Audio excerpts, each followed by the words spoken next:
It did not go on live before. I don't understand. We apologize. This is Glenda from Glenda's Dragon's Den, and this is LD, and we have our special guest, and we have to kind of do a little restart there. Deb, I'm sorry. Deb It's DeRousse, okay. she's a medium, she's an author, she's a gorgeous woman inside and out, and she's telling us about her being able to see spirits and talk to them from basically from birth. And so you had us at a year and a half. Go ahead. Yeah, I that's don't know great why. because they miss some of the funnier things, but Let him come to the show. Let them come right. Go to the the events. There you go. Come to the And, events. and we can Yes, and you'll act it hear the out in rest of real the time. story. There you go. Right. So I was talking about being young and being able to see and hear spirit, and my father not understanding and not happy about it, thinking there was something mentally wrong with me. Now, I was born in 1958, so we know back then this wasn't cool. Not at all. Um, it wasn't until later, I was probably about 4 or 5 years old, when Mhm. I was saying things to him that he knew came from the other side, his grandma. And that's when he thought, I was really evil. So Oh boy. it kind of progressed from there. Now, luckily, my mother was a closet medium. Mhm. I didn't know. My father was very religious, and my mom knew, even though she was Catholic. So, it was very hush hush. She did do closet readings. Women would come over and come in our back door after Dad would go to work and have readings with Mom. So it does run in my family. It goes way back. Um, so working with spirit is not something that just kind of happened when I grew up or got older. It was something that I dealt with all my life.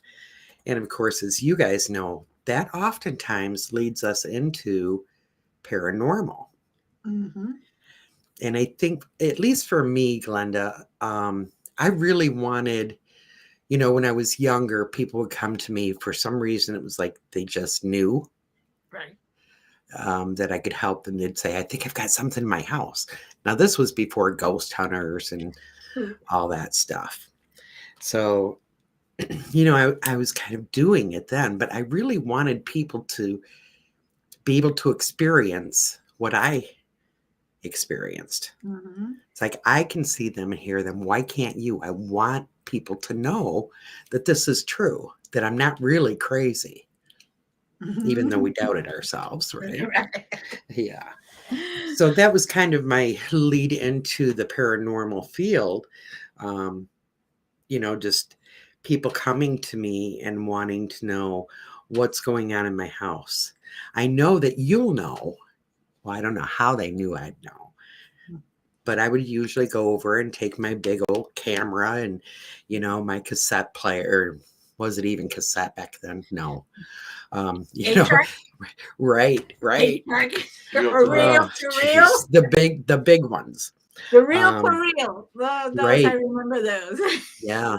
So, back then I had those and I used dowsing rods more for the client so they Mhm. could see, and I would, ask them, you hold them and communicate.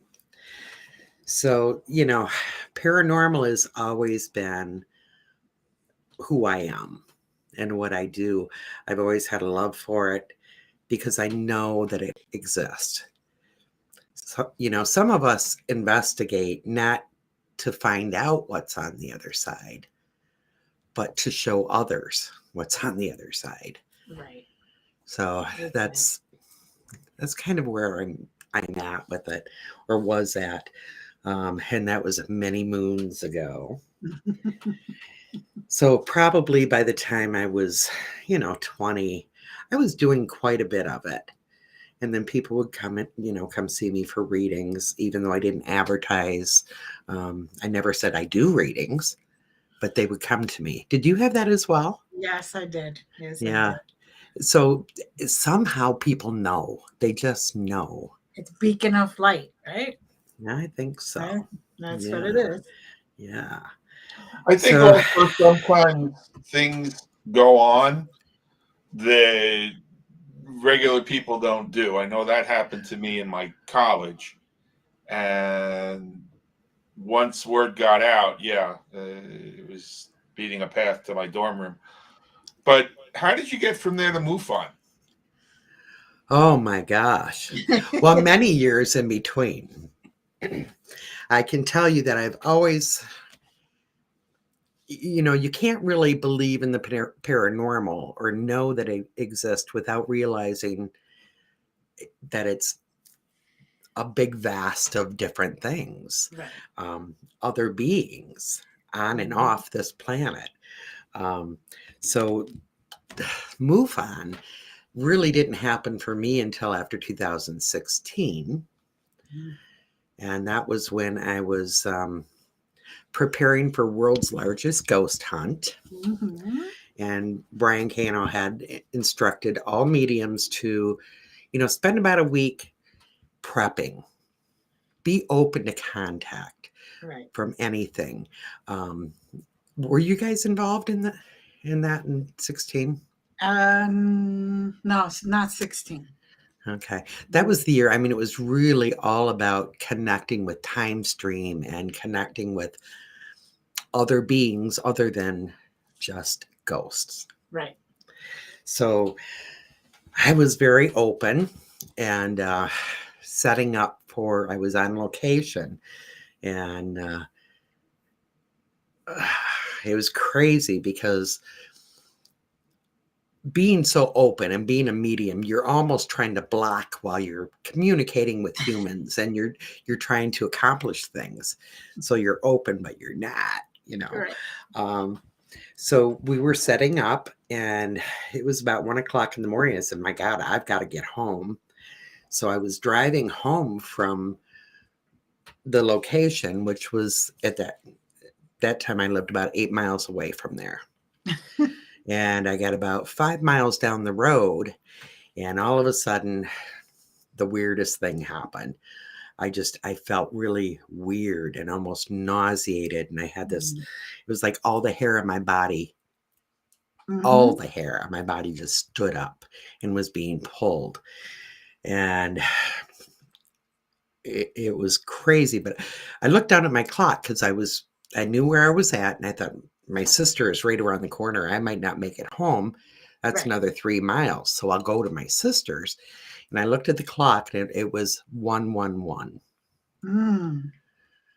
And as I'm looking at the clock, I'm thinking, my God, this is it. This is it. I'm going to die right now. So as I'm looking up, it was really bright, and I see this Oh. huge pyramid coming down over my car, and it was slowly rotating. Very, very weird. I couldn't move my hands. My interior lights came on, and my car just bogged right down. Mm-hmm. So, I was kind of freaking out, and I'm thinking, this is it. I'm going to die. But at the same time, and I get the feeling LD is going to get this, I had this immense feeling of love. I couldn't explain what that was, but it was so intense.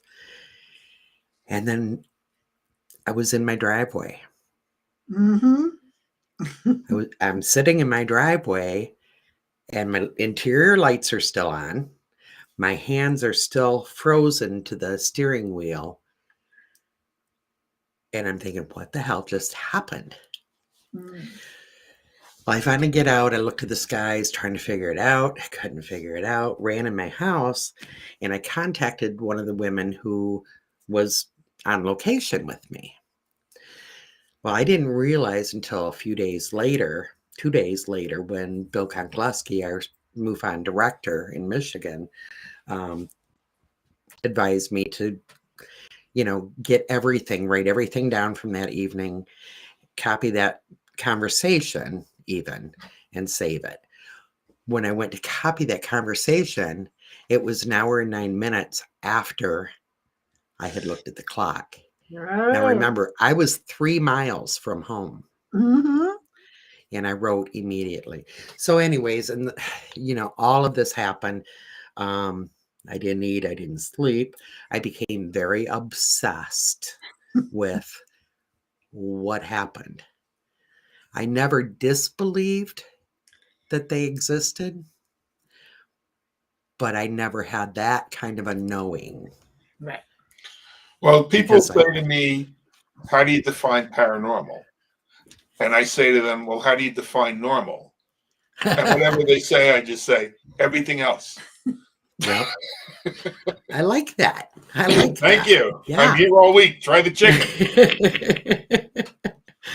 That's great because you're right.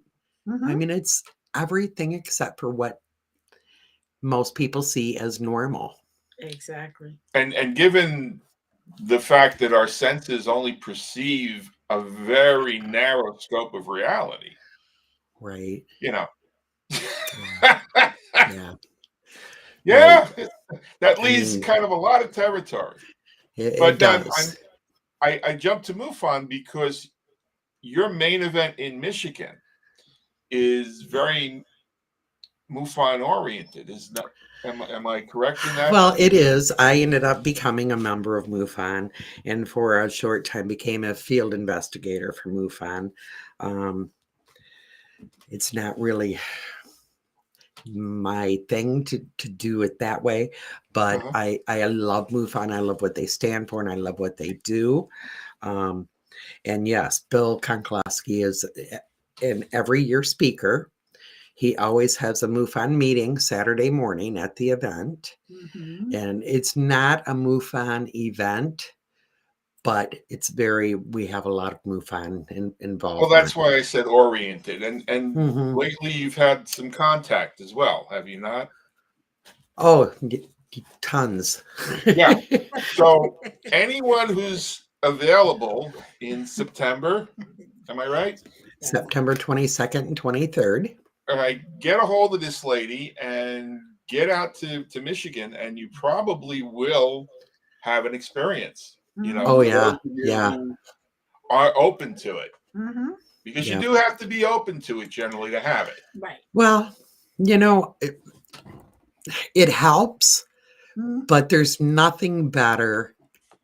And I don't even know if I should say this on the air, but I'm going to. Oh, go ahead. There's nothing better than to have someone who's super skeptical and saying, you're crazy. And then they come in a week later to our store and say, you're not going to believe what happened.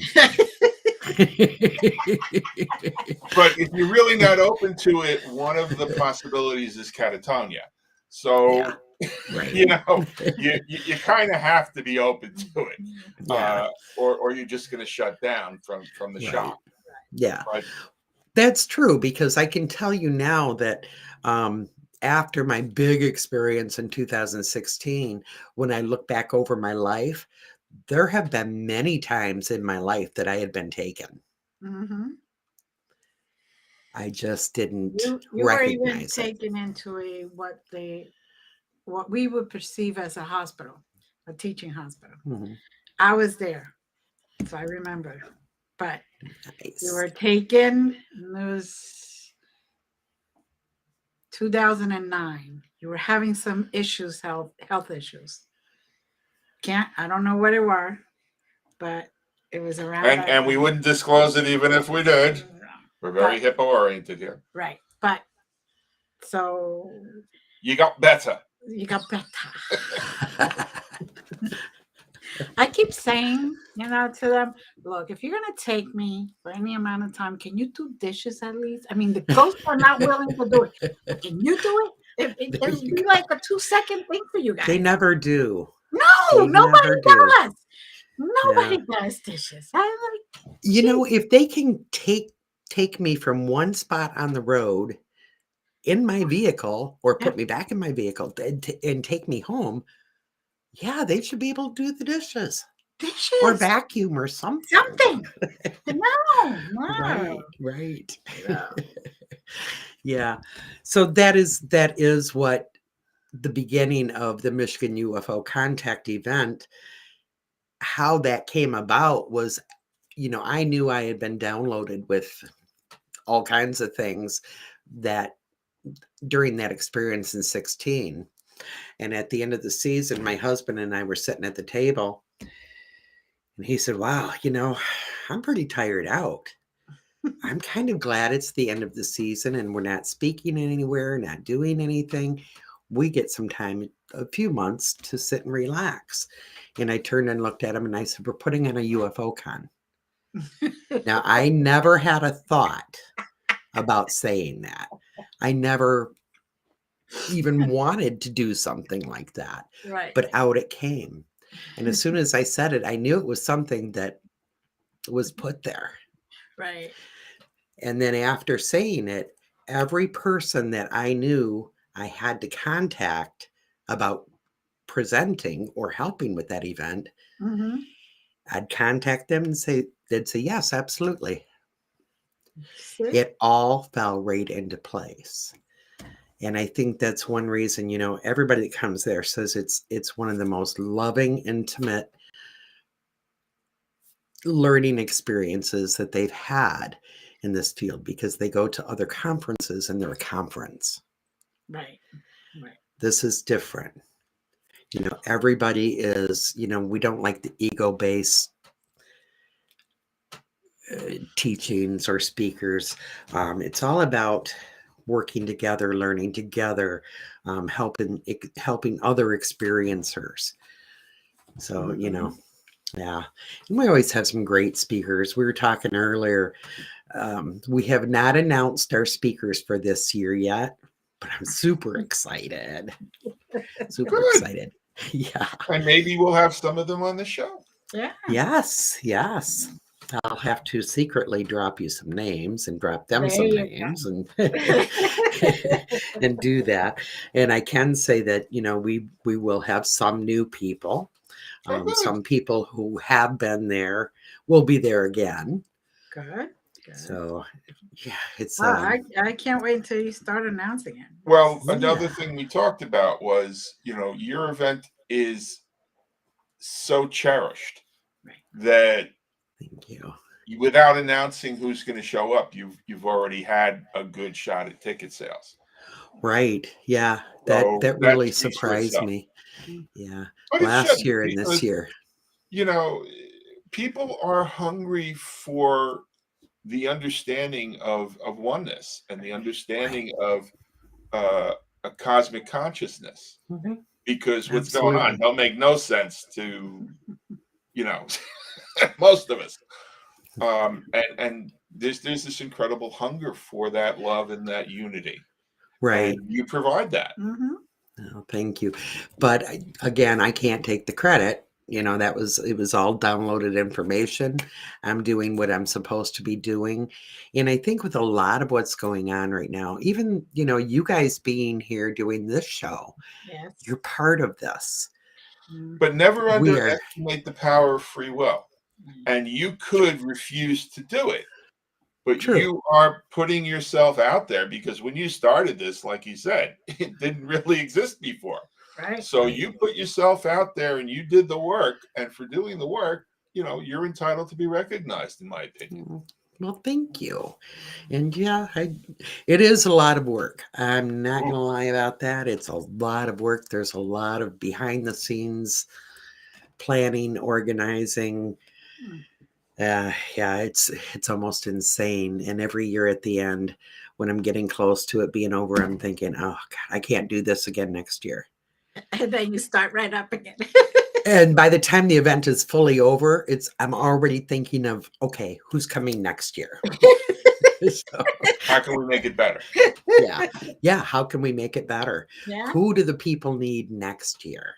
Exactly. And that's what it's all about. But that's also part of the synchronicity of it, because by coming from who do the people need next year, a lot of those people will be available and will be there. Yeah. You know, people don't get how interesting it is to have that certain cognition. Right. But you know, I wouldn't trade it for anything. And you know, it comes with its share of challenges. But you know, to be able to say to somebody, "Well, have you considered this?" No, but that's a great idea. Well, thank you. Why don't you go do it now? Go do the work. It's your work. Go do it. Right. Right. Yeah. Yeah. And I Now, love it. You have to, you know, because it's so much a part of us. yes. Right. You know, you framed it as obsessed. I'd like to frame it as passion. Passion's definitely a nicer word, and I definitely have a passion for this work. All paranormal, but yeah, I'm still obsessed. You know, when Okay, I'm a but person, I'm not I qualified to diagnose, so I have to stop at passion. Like okay, Glenda is we'll go with it. very passionate. She is. I I'm love that about obsessed too with certain things. Okay. we get one another, Glenda. We do. Oh yes. From the very first time I talked to you, it's like I know Yeah. we, Yeah. we get one another. Exactly. Exactly. And yes, everything falls into place as it should. Yeah. And you were telling us about, you know, your experiences. And now, how did you says you're an author. We know that. What, tell us a little bit about your books. Well, thank you, honey, because I was trying to figure out when to work that segue in because Ah, the books have to come from somewhere, right. you know, because you wouldn't just write about something that you didn't care about. Right. Right. So, Right. can you tell us a little bit about how the books were birthed? I can. Well, you know, it's funny because I all my life thought about writing books and just never did it. Like many mediums, I am ADHD and my brain's always going and I think of all kinds of things. My first book is called Defeating the Archons, a Twin Soul Mission. And that book was written in 2016 when I met my twin soul, my husband RJ. We got together, and during the whole first year, it was like total insanity of what is this? We knew that we had so many synchronicities, so many things that led to the whole twin soul, twin flame phenomenon that we had to investigate. And as we were looking into it, we found that most of what you find on the web is BS. Yep. It's all about, twin flame, hot sex, you know, all that. And it really... Wait a minute. That's okay, I'm not necessarily mutually exclusive. I'm not saying that does not exist. Okay. I'm saying it's way deeper than that. Right. It really is. I mean, we have physical attributes that are identical. So many things, like when he had a stroke, he didn't have pain in his head. I had the pain in the exact spot where the stroke was happening. Well, how nice for you. Yeah. I mean, go figure. Things like when we first met, I knew him. Right. I had painted him. I had written poetry to him. It was insane. So we thought, okay, we have to write a book because a lot of the information is not really correct that's out there. Right. So we did. We took a lot of our conversations, because the conversations, and you guys get this, between a twin soul couple and any other couple, not that they're not wonderful too, but it's different. It's very different. So we decided to save these conversations and put some of it out, not all of it, but put some of it into a book. And we had a lot of issues with the whole spiritual attack that happens when a twin soul couple comes together. Yes. There is that dark side that really wants to destroy that union, because that union is a strength of light that really, it's very powerful, as you two get. Mhm. Okay. So that was our first book. And I just want to be clear, that book is nonfiction. Oh, absolutely. Because from It's the heart title, and people soul. might think, but if people, because people constantly ask, what's a twin flame? What's a soul connect? Get the book. Yeah.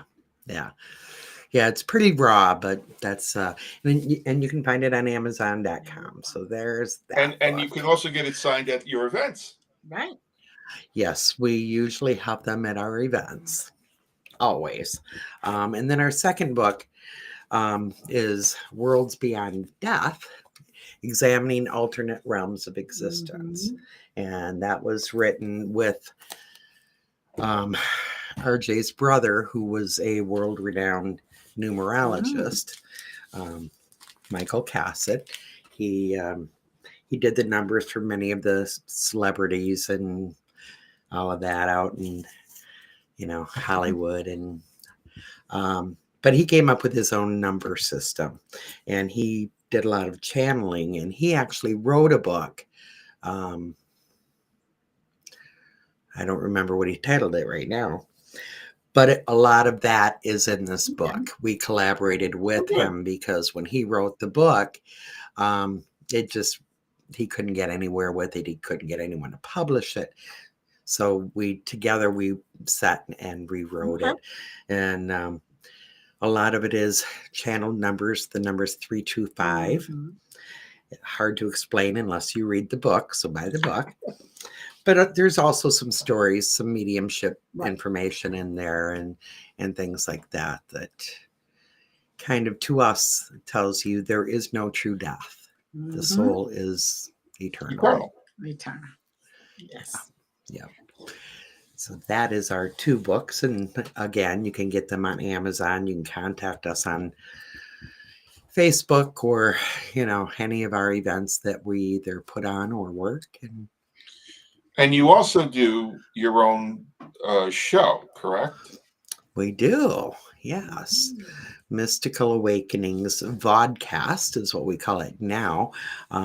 Currently, we are on KGRA Digital Broadcasting. Bill Forte is our producer, and he's absolutely wonderful. And that helps us because, again, being a medium and that ADD thing, I was constantly for years doing radio and trying to keep up with chat at the same time. I'm just not very good at that. So yeah, Mystical Awakenings, I actually started probably 6 or 7 years before meeting RJ. So that is something that, he kind of came into, and now we do it together.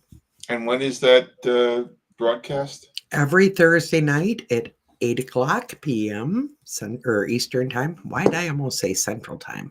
I don't know. Where you going? Where are you planning to walk go? in there for a moment. No, I've always lived Eastern time, so it's Eastern time. Yeah, 8 to 9 every Thursday night. Okay.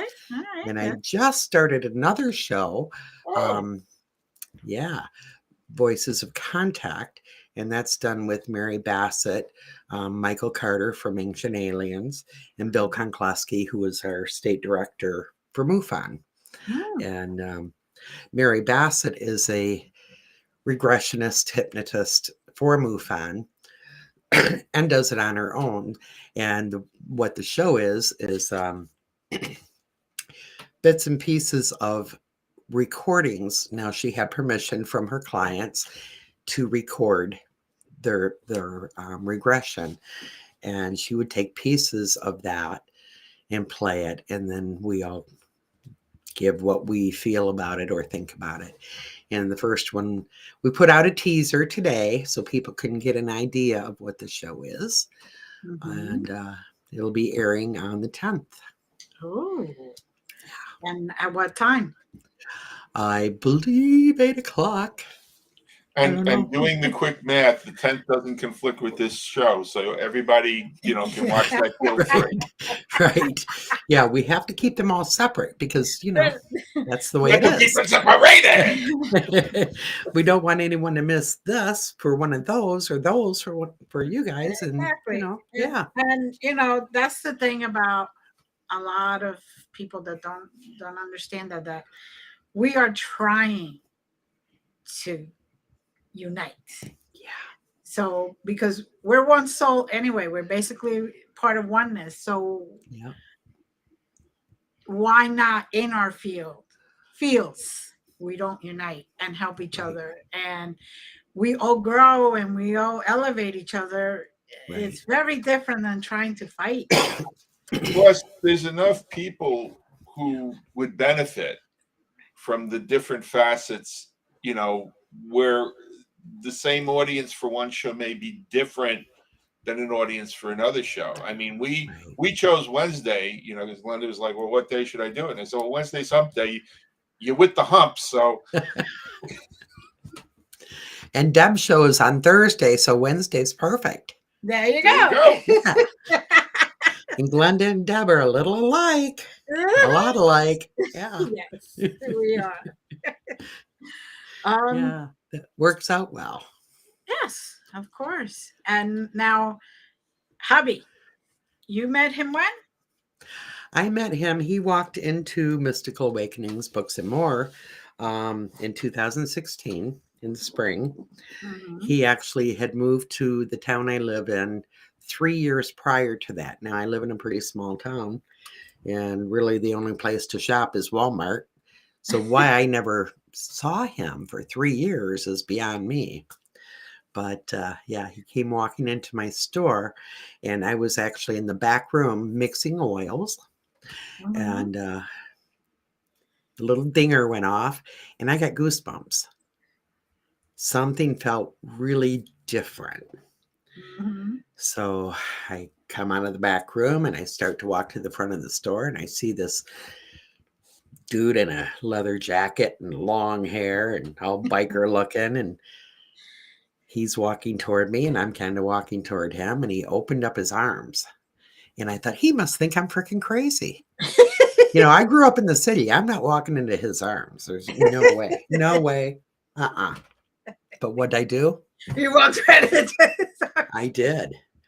Well, I can understand that because the first time that happened to me, I was 16 years old doing apprenticeship at the Cape Cod Melody Tent in Cape Cod, obviously, in Hyannis. And Jerry Lewis walked into the other side of this 5,200 seat 2-pole tent venue.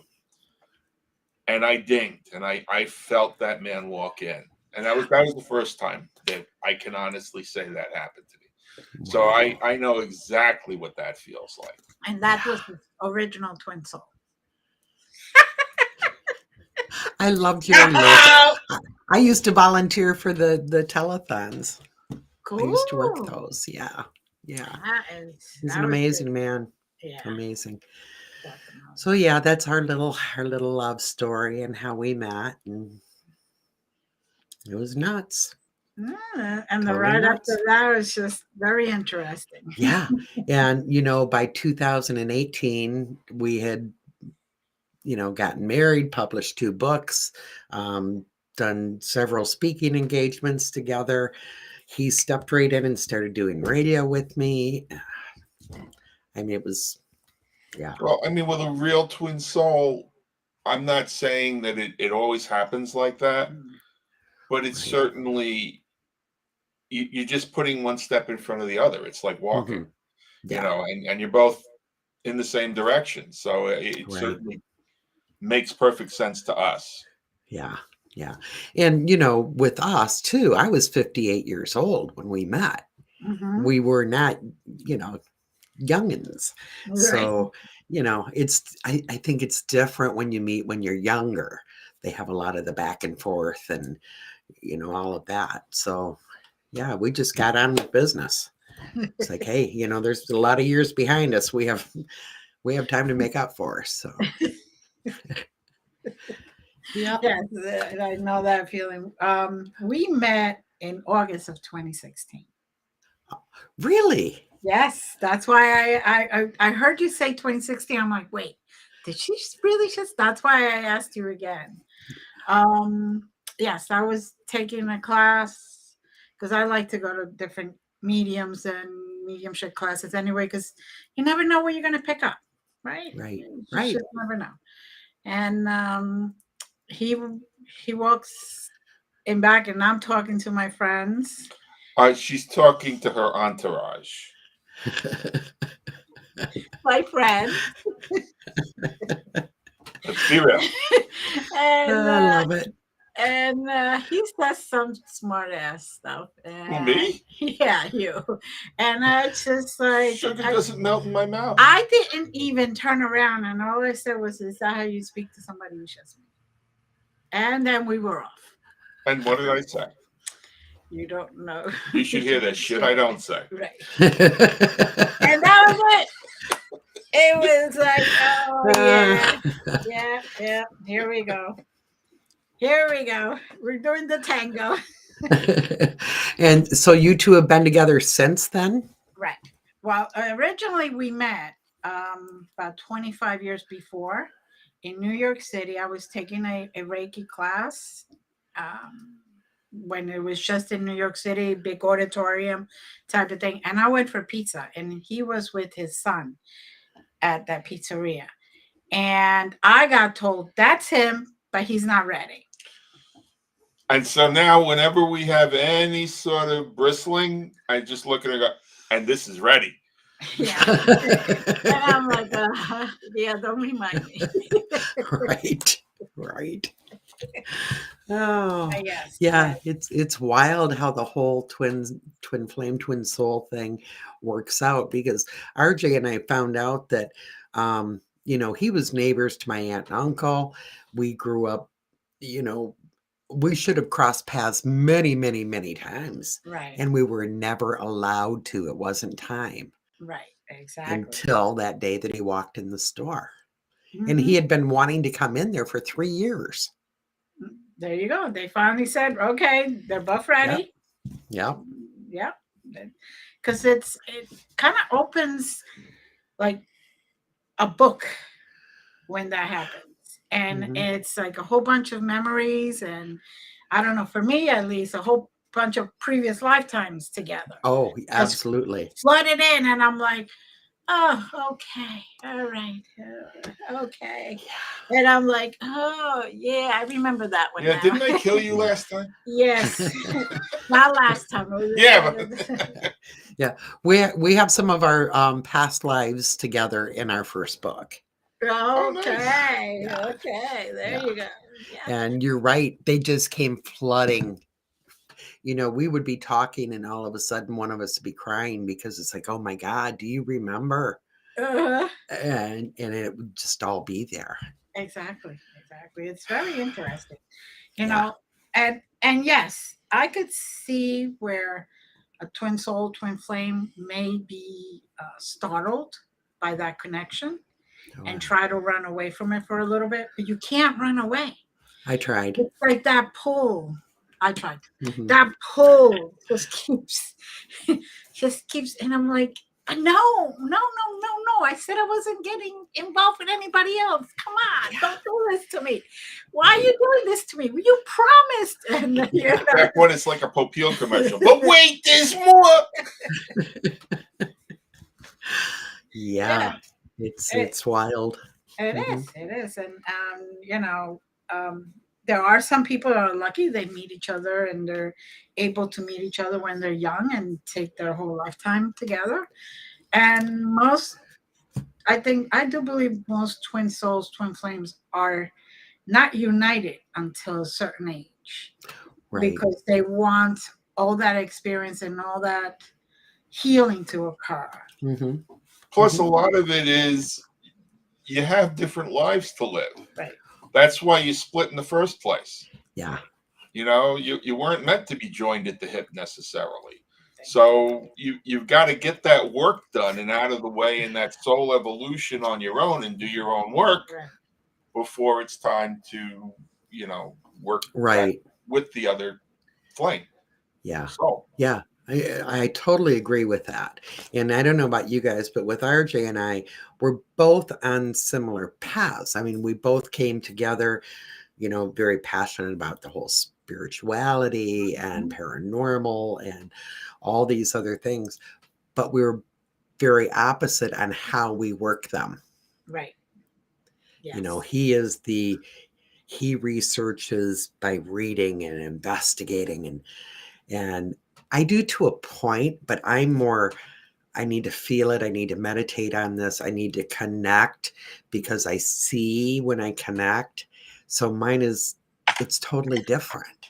Right. And so it's like, you have to bring it all together. You and I function, I think, more that way. She's the ex-paralegal. Yeah. I'm the one. Not that she doesn't connect and all of that, but she's got to get every drop of information, to make sure that her hypotheses bear the load. Yeah, I have to admit. Yeah. I'm that one. Yeah. Yeah. I get that. It's, and that's okay. That's, it's all needed. Right. And it's, the thing is the way I feel is, which I'm sure is how RJ feels. You find out something, you're like, oh, really? And then you got to figure out what size, where dimensions, this, that, or the other thing. And then all of a sudden everything clicks in. Mm-hmm.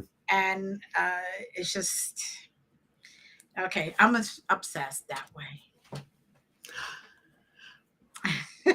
Sorry, I just saw a comment post up or pop up. Oh, hi, from Christopher, and I miss him.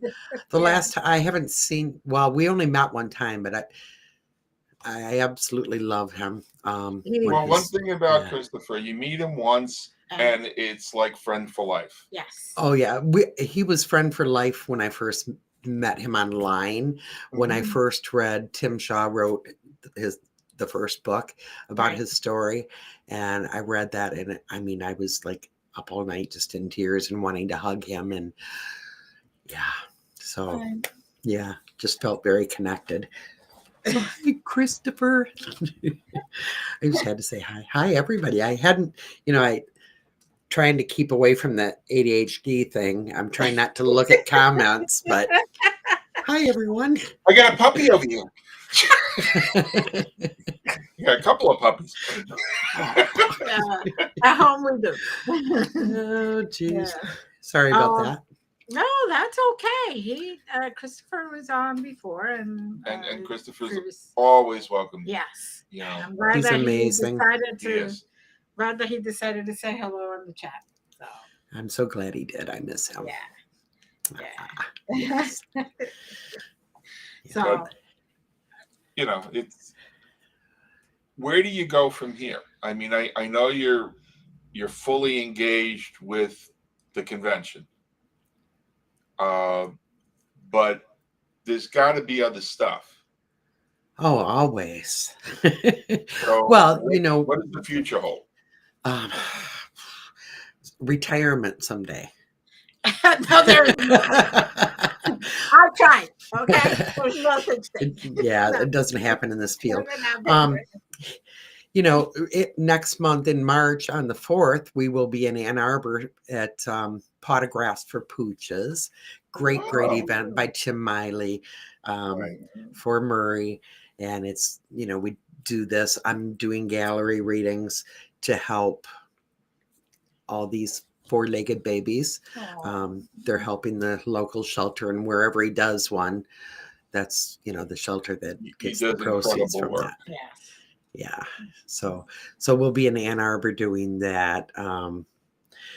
During the summer, we're trying not to book too many events because the store keeps us busy, and we have a family.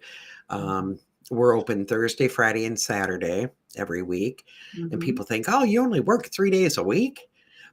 But Monday, Tuesday, and Wednesday are the days that we do readings and healings and all of those other things when we're not officially open. And then Sunday is our family day. So yes, we work all the time except Sunday. In August, we will be at Michigan Paracon. That's one that we usually don't miss. And then September, Michigan UFO Contact, September 23rd and 22nd, 23rd. November, almost always we are at the Old Mill Parafest down in Dundee, Michigan. Okay. Yeah, and that's for the Old Mill Museum. Beautiful, beautiful place to preserve that. And other things in between, we never know. We do pop-up psychic fairs and paranormal stuff. And, we investigate when we can. We do a lot of house cleansings. We're always busy. But people can always contact us on Facebook or through the, Michigan UFO Contact website. What's the best way, your preferred way of contact? Honestly, probably. You could try. Probably Facebook. Right. Deb Johnson DeRousse or Deb and RJ. And it'll pop up. We do have email. I have trouble keeping up with email. So I don't a lot of times don't even give that out. The books are on Amazon. Sometimes people contact us through there. But most of the time it's through Facebook. Okay. Yeah. Or people come into the store or call the store. So, all right. And that's perfect. Mystical Awakenings. Very good. Pretty easy to find. Yeah. Yes, RJ, you and I are very, very much alike. We like that information highway. Yes, your other listening. Half showed up. Yeah. Yes. Must not be any football on right now or something, huh?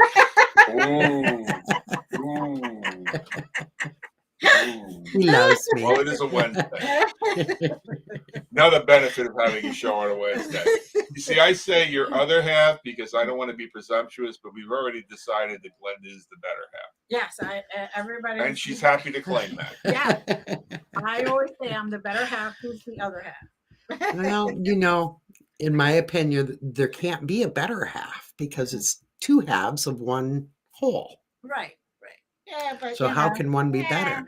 Yeah, better. I tell myself that, if RJ does something that annoys me or I do something that annoys him, it's like, okay, we're equal. We can't be identical. You have to have those opposites. Right. So exactly.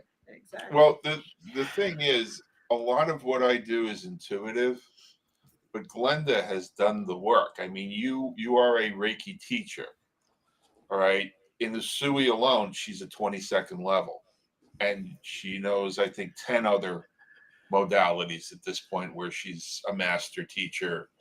So, she really, being the paralegal and all, she's got the certifications and everything else. So I'll give her better half. Which I haven't hung one in my whole center, just so you know. I don't even like to display them. Because, people say, well, are you really that good? And she just goes, You tell me, right? Oh, well, when you can do Reiki internationally distance, in a podcast, whatever, and people, I felt that. Yes, of course you felt that. Mm-hmm. Yeah. You were open, you felt it. Definitely the beauty of Reiki. Yes. Yeah. Absolutely. RJ's like, I can't get away with anything. We're twins in the medium. Yeah, he loves to tell the story of when we were dating. He went out, he got a little intoxicated one evening. Yeah. And of course was not going to tell me that he was out there playing golf and got drunk. So I got a hold of him the next morning and I said, damn you. I've got the worst hangover. Why didn't you tell me you were going to drink? He's like, I don't know if I like this. I just surrendered to it. There's so much positive that having Jiminy Cricket on my shoulder is, something I can get used to. Yeah. You kind of have to, don't you? One day I'll be a real life boy. Oh my goodness. You guys have been a riot. Woody. He's bad. He's It's bad. been a lot of fun hanging out. Yeah. Yeah. And Yes.